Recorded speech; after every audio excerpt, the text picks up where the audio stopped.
નમસ્કાર.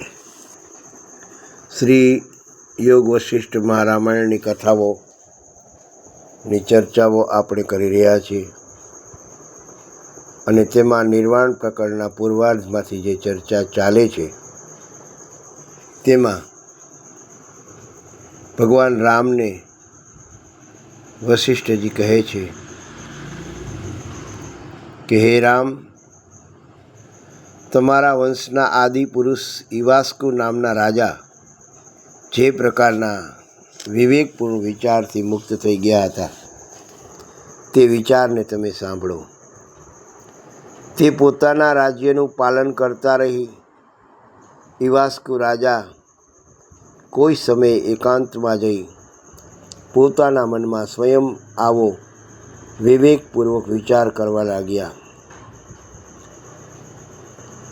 કે વૃદ્ધાવસ્થા, મૃત્યુ, શુભ, વ્યાકુળતા, સુખ, દુઃખ તથા ભયમુક્ત આ દ્રશ્ય પ્રપંચનો હેતુ, કારણ શું છે? આ પ્રમાણે વિચાર કરતા રહી પણ તે જગતના કારણને સમજી ન શક્યા. ત્યારે એક દિવસ બ્રહ્મલોકમાં આવી અને સભામાં બેઠેલા પોતાના પિતા પ્રજાપતિ મનુને પૂછે છે અને આ વિષય સંદર્ભમાં આજે આપણે સંક્ષિપ્તમાં થોડી ચર્ચાઓ કરવી છે. આ ચર્ચાને આપણે આગળ વધારીએ એ પહેલાં આપ જો મારી આ ચેનલમાં નવા હો તો આપ તેમને સબસ્ક્રાઈબ કરી લેજો, લાઈક કરજો અને શેર કરજો. આપને એ વિનંતી. આ વાતને હવે આપણે થોડી આગળ વધારીએ તો મહારાજ તો મનુ ઈવાસ્કુ રાજાની સભામાં આવે છે. રાજ્યસભામાં બિલકુલ શાંતિ. રાજ્ય કાર્ય પૂરું થયું. ઈવાસ્કુ પોતાના પિતાને મળવા ગયા. પિતાનું મુખ તેજોમય હતું. તેની પાછળ કોઈ અલૌકિક શાંતિ દેખાતી હતી.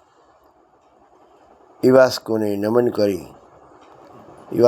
નમન કરી અને વિનયપૂર્વક પૂછ્યું કે હે પિતાજી, હું જોઉં છું કે તમે દરેક પરિસ્થિતિમાં સમભાવ ધરાવો છો. સુખ હોય કે દુઃખ, વિજય હોય કે પરાજય, છતાં તમે અચળ રહો છો. આ નિર્મલતા, આ શાંતિનો સ્ત્રોત શું છે? આ જગત સત્ય છે કે સ્વપ્ન જેવું? હું કોણ છું એ જાણવું કેવી રીતે શક્ય છે? ત્યારે મહારાજા મનુ પ્રેમથી કીધું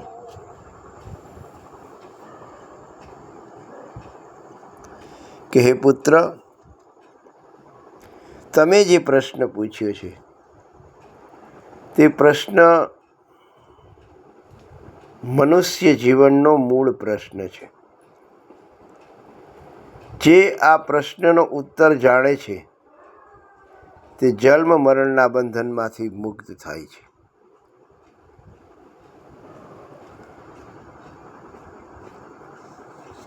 જેમાં આત્મસત્યનું પ્રથમ દ્વાર એ છે. મહારાજા મનુ કહે છે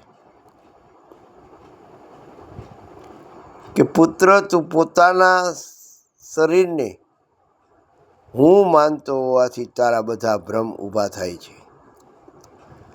આ દેહ તારો નથી, તું દેહ નથી. દેહ તો એક પ્રકૃતિનો ભાગ છે જે 5 તત્વોથી બનેલો સમય સાથે ક્ષીણ થઈ જાય છે. પણ તે જાણે છે, અનુભવે છે કે ચેતન શું છે જે સદાકાળ અપરિવર્તિત છે. જેમ કોઈ દર્પણમાં ચહેરો દેખાય છે, પરંતુ દર્પણ એ ચહેરો નથી, તેમ ચેતનમાં આ જગત દેખાય છે તે કદી ચેતના બદલતી નથી. દેહમાં આત્મ સુધીનો ત્યાગ. ઈવાસ્કુ તો આશ્ચર્યચકિત થઈ ગયા. પિતાજી, હું જોઈ શકું છું, ચાલું છું, બોલું છું, અનુભવું છું. આ દેહના લક્ષણો છે, તો હું દેહ કેમ નથી? મનુ કહે છે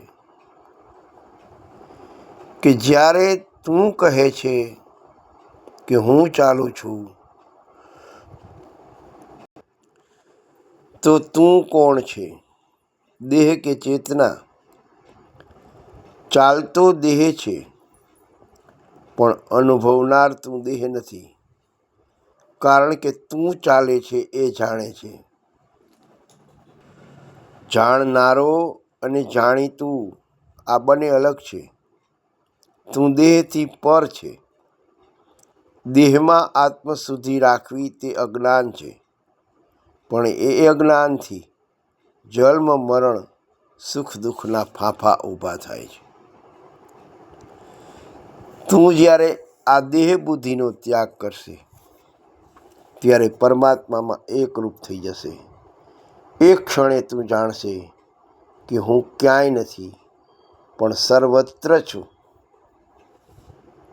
પછી ઈવાસ્કુએ પૂછ્યું, તો આ જગત શું છે? આ તો અસ્તિત્વમાં દેખાય છે. મનુ કહે છે કે હે પુત્ર, આ જગત મનની કલ્પના છે. જેમ સ્વપ્નમાં તું અનેક દ્રશ્યો જોવે છે, પણ જાગતા સમજાય છે કે આ ખોટું હતું. તેમાં જગત પણ એક ચિત્તની રચના છે. મનો જ કલ્પે છે, મનો જ અનુભવે છે. મન કલ્પે છે, મન અનુભવે છે, અને મન જ બાંધી લે છે કે આ મારું છે, આ હું છું. મનને શાંત કર, એને પરમ ચિત્તમાં વિલીન થવા દે, ત્યારે તને સત્યનો અનુભવ થશે. મનુ મહારાજ કહે છે કે જ્યારે તું મનને વિલય કર, ત્યારે સમજાશે કે પરમાત્મા અલગ નથી, તું જ છે. તું જ તે છે. ન હું રાજા છું, ન તું પુત્ર છે, ન આ જગત છે. બધું એક ચેતન સ્વરૂપ છે. એ જ બ્રહ્મ છે. આ સમજણ જ મોક્ષ છે. આવો ઉપદેશ સાંભળી ઈવાસ્કુની આંખો ઝળહળી ઉઠી. ધીરે ધીરે તેનું મન શાંત થવા લાગ્યું. તે શરીર અને મનથી, જગતથી વિમુખ થઈ અંત ચેતનામાં સ્થિર થયા. અને અંદરથી એક પ્રકાશ જાગ્યો, જેનું વર્ણન શબ્દોમાં ન કરી શકાય, પણ અંદરથી અનુભવી શકાય. તે ક્ષણે તેઓ સમજ્યા કે હું આ શરીર નથી, અદ્વિતીય નિર્ગુણ નિરાકાર ચેતન છું, જે સર્વત્ર વ્યાપ છે. આ ઉપદેશનો સાર એ છે કે દેહમાં આત્મબુદ્ધિ રાખવી તે અવિદ્યા છે. આત્મામાં પરમાત્માના ભાવથી સ્થિર થવું તે વિદ્યા છે. જગત મનનો પ્રતિબિંબ છે. મન શાંત થાય એટલે જગત વિલય પામે છે. હું કોણ છું? એ પ્રશ્નના અંતે માત્ર એક જ ઉત્તર છે કે હું બ્રહ્મ છું. એટલે તો કહેવાયું છે કે બ્રહ્મ સત્ય, જગત મિથ્યા.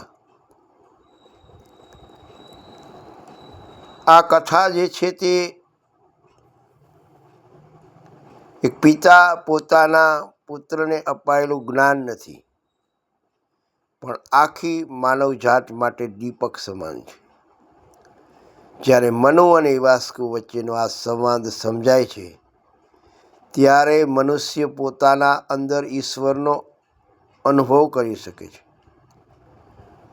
અને એ જ છે યોગ વશિષ્ઠનો અંતિમ હેતુ, કે મનનો વિલય અને આત્માનો પ્રકાશ,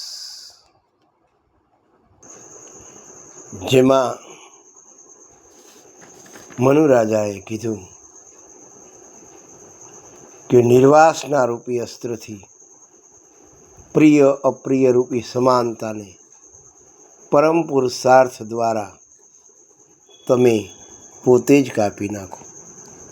હે રાજા, નિર્વાસના રૂપી અસ્ત્ર દ્વારા કર્મરૂપી વનને કાપી સૂક્ષ્મથી પણ સૂક્ષ્મતર બ્રહ્મભાવ પ્રાપ્ત કરી શોકરહિત થઈ જાઓ. હે પુત્ર, તમે સત અસત વસ્તુના વિવેક રૂપે વિચાર દ્વારા તમામ કલ્પનાઓ છોડી દો. સઘળા વિશાળના લોક ભુવનને પરમાત્માથી પરિપૂર્ણ સમજો. ત્યાર પછી જન્મ મૃત્યુ રૂપી રોગથી મુક્ત થઈ પરબ્રહ્મ પરમાત્માના આનંદનો અનુભવ કરતા રહી દીર્ઘકાળ સુધી સ્થિર રહો. ક્ષમતા અને શાંતિયુક્ત થઈ નિર્ભય ચેતન બ્રહ્મ સ્વરૂપ થઈ જાઓ. આ પ્રકારની ચર્ચાઓ કરી અને ખૂબ સુંદર વર્ણન આગળ પણ કહે છે, પણ તે વાત આપણે હવે પછીના અંકમાં લેશું. અત્યાર સુધી એટલે કે આજે આટલે સુધી આપણે ચર્ચાઓ કરીએ. ફરી મળીશું ત્યારે આગળની વાતને આપણે આગળ કરશું. ત્યાં સુધી ભગવાન શ્રી રામ આપ સર્વનું કલ્યાણ કરે. જય શ્રી રામ.